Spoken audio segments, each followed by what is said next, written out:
안녕하세요. 사연을 부탁해입니다. 오늘의 사연을 소개하겠습니다. 우리 집은 부모님과 결혼한 언니 그리고 제가 있습니다.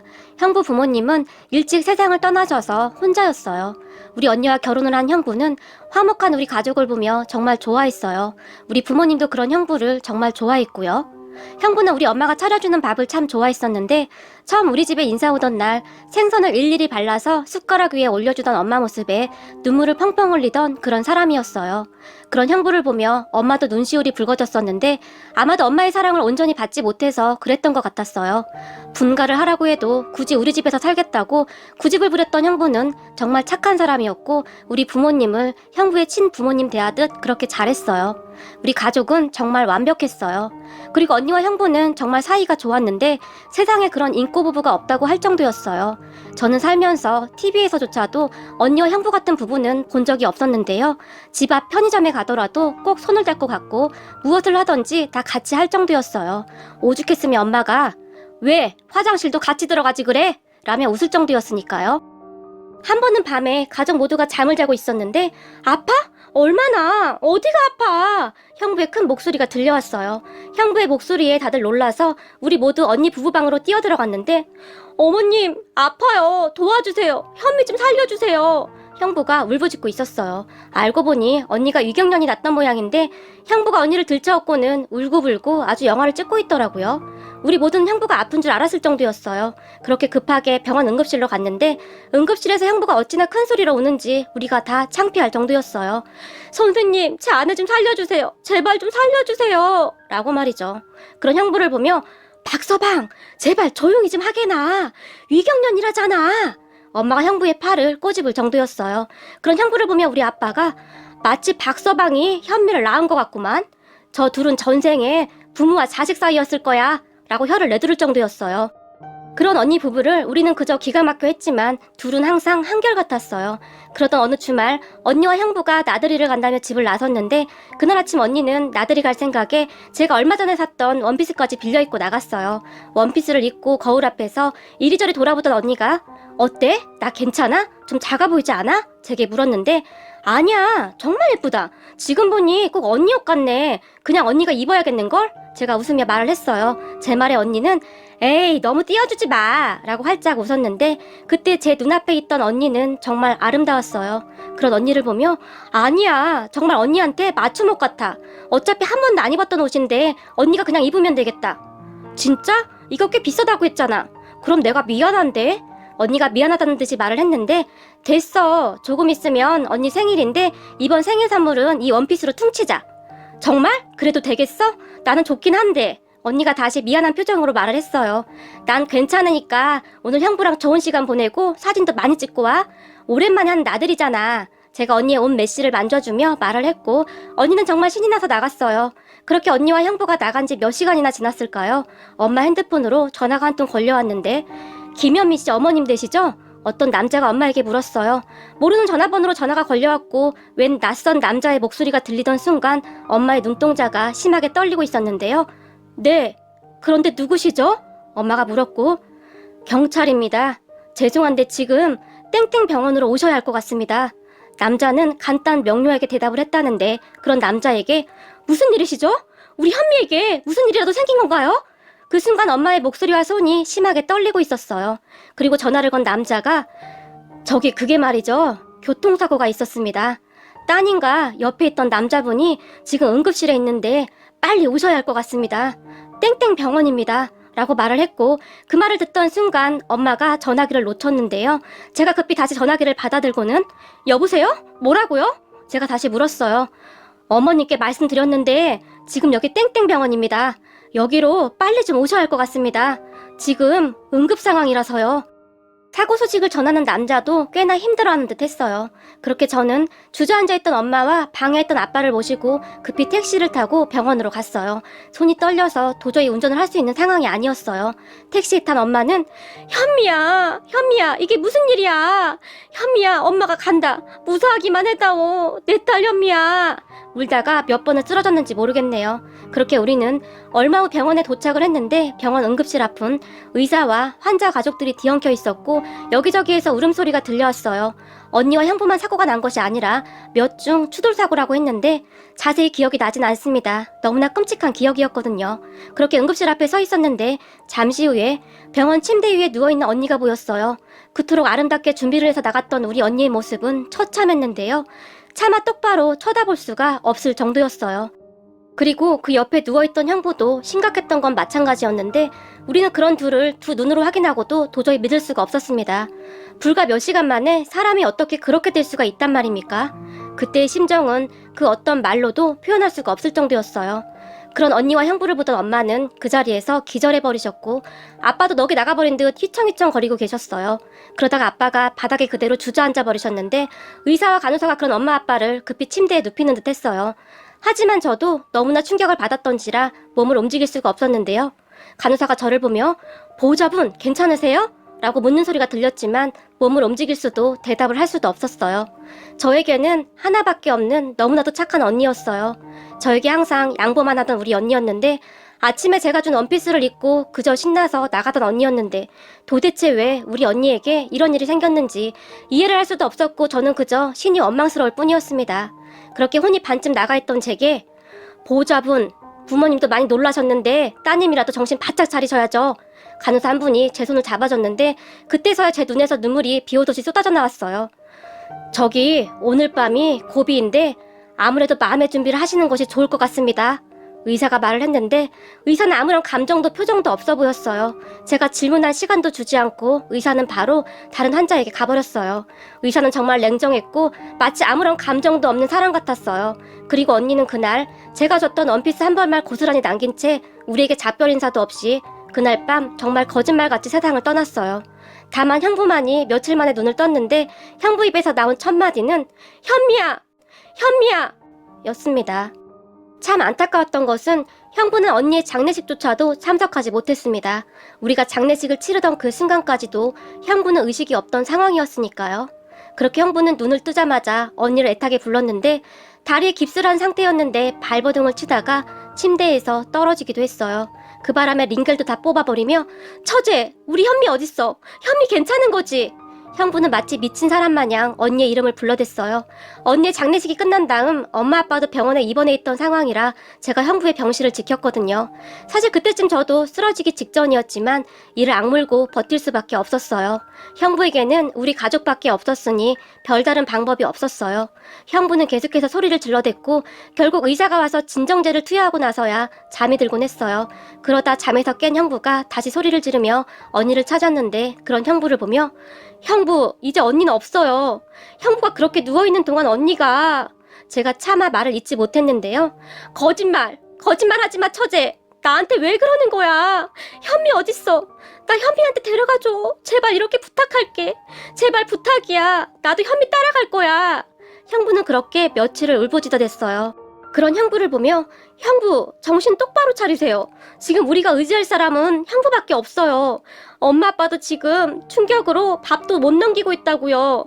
그런데 형부까지 이러면 우리는 누구한테 의지해요? 빨리 일어나서 엄마 아빠 챙겨야 할 거 아니에요. 제가 소리를 질렀어요.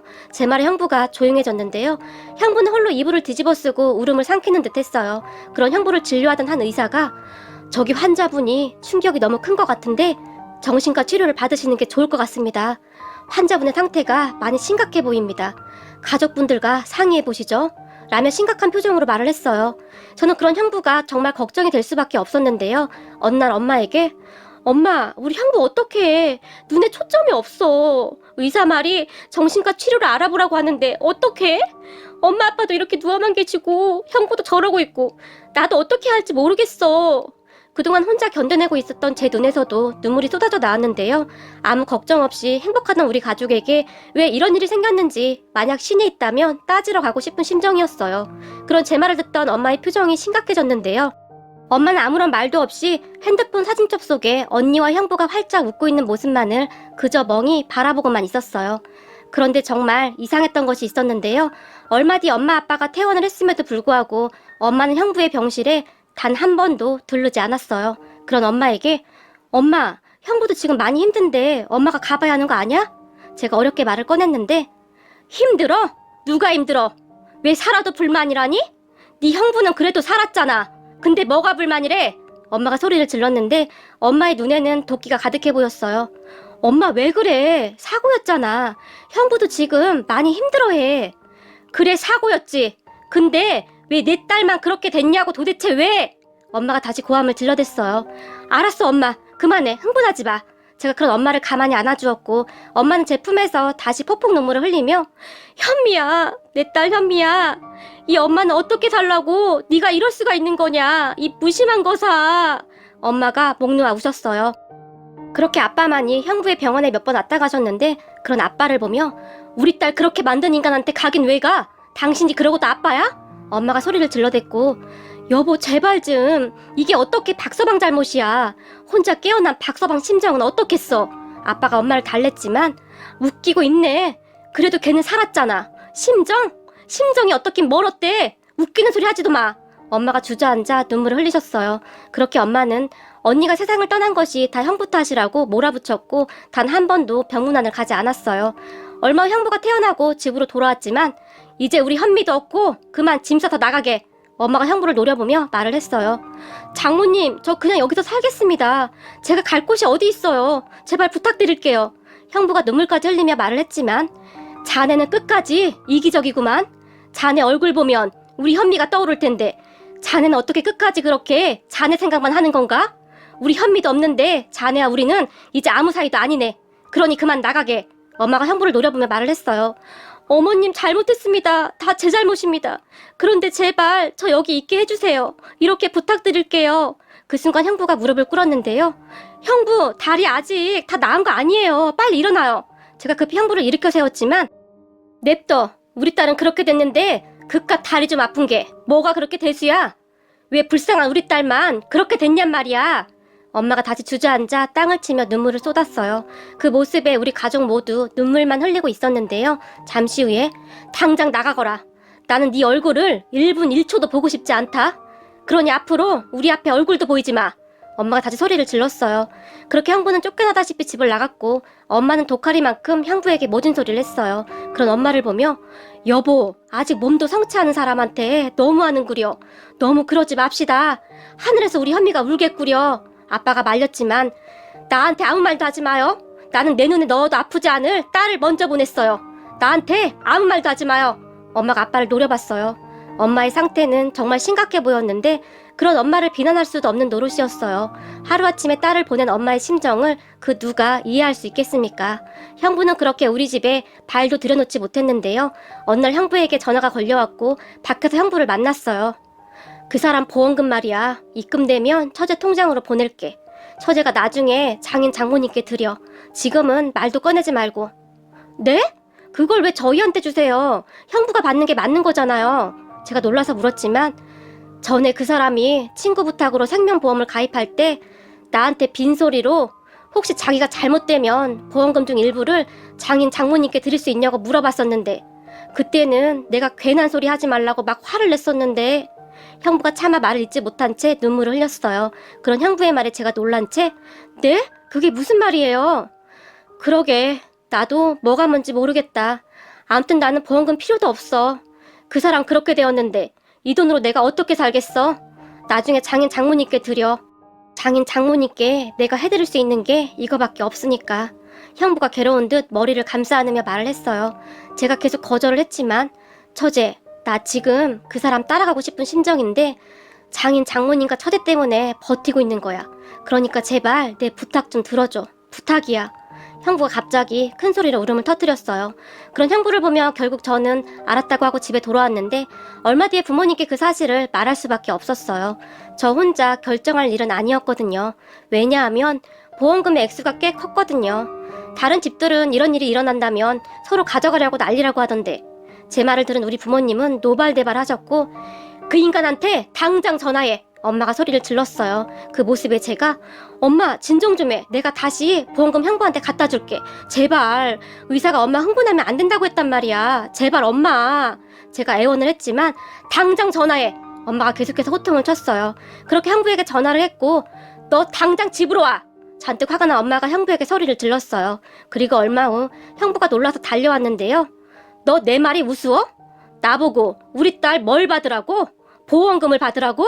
네가 제정신이냐? 우리가 너한테 어떻게 했는데 네가 우리한테 이럴 수가 있어. 우리 딸 그렇게 가고 나니까 우리가 아주 우습지? 엄마는 이미 이성을 잃어버린 듯 했어요. 아빠 제가 말렸지만 엄마는 아주 작정을 한 듯이 형부에게 천하의 나쁜 인간 같으니라고 라고 말을 했고 충격을 받은 형부가 문을 박차고 나가버렸어요. 그리고 저는 형부가 걱정되어서 형부를 따라 나갔는데요. 형부가 아파트 한 귀퉁이에서 쭈그리고 앉아서 울고 있었어요. 그런 형부에게 형부, 엄마가 말만 저렇게 하는 거지 속마음은 아닌 거 아시죠? 얼마 전에 엄마가 언니와 형부가 쓰던 방을 정리하다가 언니와 형부가 함께 찍은 사진을 들고는 오열하고 있더라고요. 근데 우리에게 그 모습을 들키지 않으려고 몰래 숨어서 그러고 계셨는데 시간이 지나면 엄마도 좀 괜찮아질 거예요. 그런 제 말을 듣던 형부가 목 놓아 소리내서 울었어요. 그러던 어느 날 엄마가 다시 언니와 형부가 쓰던 방에 들어가서 홀로 눈물을 흘리고 있었어요. 엄마, 이겨내자. 엄마가 이러고 있으면 언니가 많이 슬퍼할 거야. 착하기만 하던 언니가 얼마나 마음이 아프겠어. 그리고 엄마 형부한테 그만 좀 해. 형부 잘못이 아니잖아. 엄마가 자꾸 그러면 형부가 나쁜 마음이라도 먹을까봐 너무 걱정이 돼. 형부는 지금 언니 따라가고 싶지만 우리 가족 때문에 그러지도 못하는 거야. 엄마도 잘 알면서 자꾸 형부한테 왜 그러는 거야. 그게 왜 형부 잘못이야.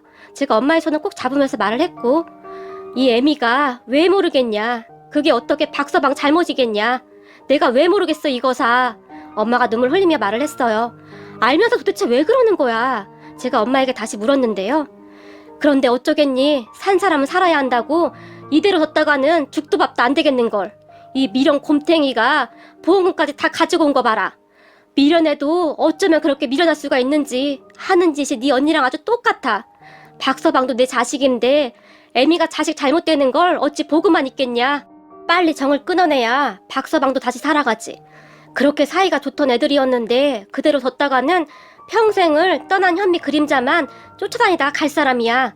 아직 저렇게 젊은 사람을 그렇게 둘 수가 있겠니? 말을 하던 엄마가 눈물을 흘렸어요. 그런 엄마의 말에 제가 그저 놀라서 바라만 보고 있었는데요. 엄마가 그래서 그랬구나. 어쩐지 이상했어. 우리 엄마가 그럴 사람이 아닌데 왜 그리도 모질게 행동하는지 정말 이해가 안 됐었는데 엄마가 왜 그런지 이제 알겠네 라고 말을 했는데 그런 엄마의 마음이 충분히 이해가 되었어요.